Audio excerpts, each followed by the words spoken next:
Hola, buenos días, soy Rodrigo Palacios. Estas lecturas corresponden a la sesión número 3. El primer texto es del Catecismo y se titula El hombre es capaz de Dios. Las tres ideas principales del texto son que el deseo de Dios está inscrito en el corazón del hombre, Dios no cesa de atraer al hombre hacia sí y Dios es principio y fin de todas las cosas. Un resumen del texto es el siguiente. Primero empieza diciendo que el hombre ha sido creado por y para Dios y que solo en Dios se encontrará la verdad y la dicha que no cesa de buscar. Además, los hombres siempre han expresado su búsqueda de Dios por medio de sus creencias y sus comportamientos religiosos. De esto podemos concluir que el hombre es un ser religioso. Y a pesar de que dicha unión íntima y vital con Dios pueda ser olvidada, desconocida e incluso rechazada explícitamente por el hombre, Dios no cesa de llamar a todo hombre para que viva y encuentre la dicha.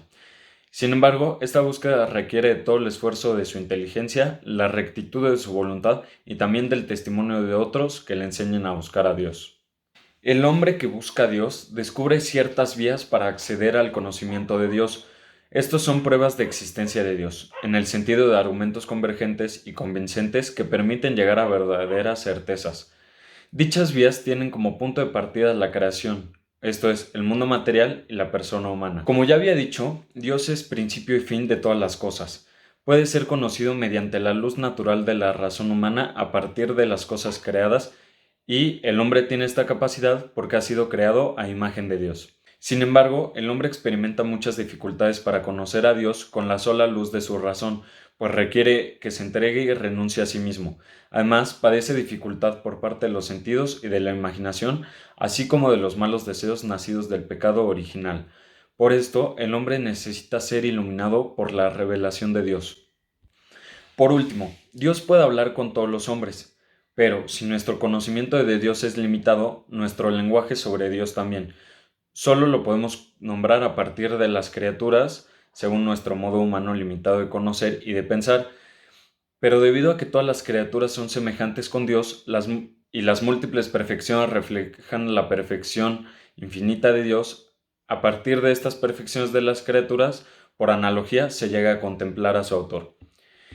Y aunque nuestro lenguaje, que se expresa de modo humano, capta realmente a Dios mismo, no lo podemos expresar en su infinita simplicidad, solo podemos captar lo que Dios no es y cómo los demás se sitúan con relación a Él.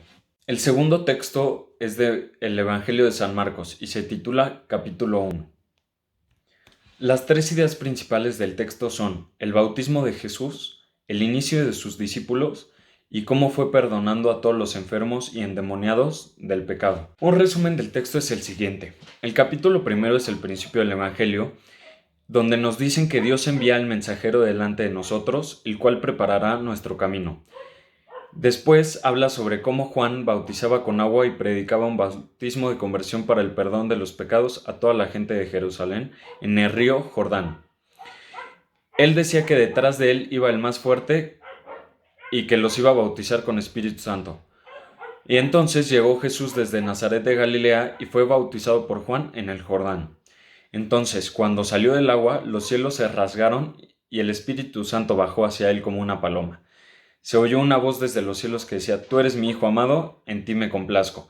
Y acto siguiente, el Espíritu lo empujó al desierto, en donde permaneció durante 40 días siendo tentado por Satanás. Después de que Juan fue entregado y Jesús se marchó a Galilea a proclamar el Evangelio de Dios, pasando junto al mar, vio a dos pescadores, Simón y Andrés, el hermano de Simón. Jesús les dijo: Venid en pos de mí y os haré pecadores de hombres. De inmediato dejaron las redes y lo siguieron. Más adelante vio a Santiago, el de Zebedeo, y a su hermano Juan, en su barca repasando las redes. Los llamó y estos se marcharon en pos de él. Entonces, en Cafarnaún, entra en la sinagoga a enseñar con autoridad, no como los escribas, lo cual los dejó asombrados. Había un hombre que tenía un espíritu inmundo y que se puso a gritar. Entonces Jesús lo increpó y le ordenó al espíritu inmundo salir de él, dando prueba de que incluso manda a los espíritus inmundos, y lo obedecen. Jesús, Santiago y Juan fueron a la casa de Simón y Andrés, en donde la suegra de Simón estaba en cama con fiebre. Jesús se acercó, le agarró la mano, la levantó y se le pasó la fiebre. Ante esto, llevaron a todos los enfermos y endemoniados a acudir ante Jesús, a quienes muchos los curó y a muchos demonios los expulsó.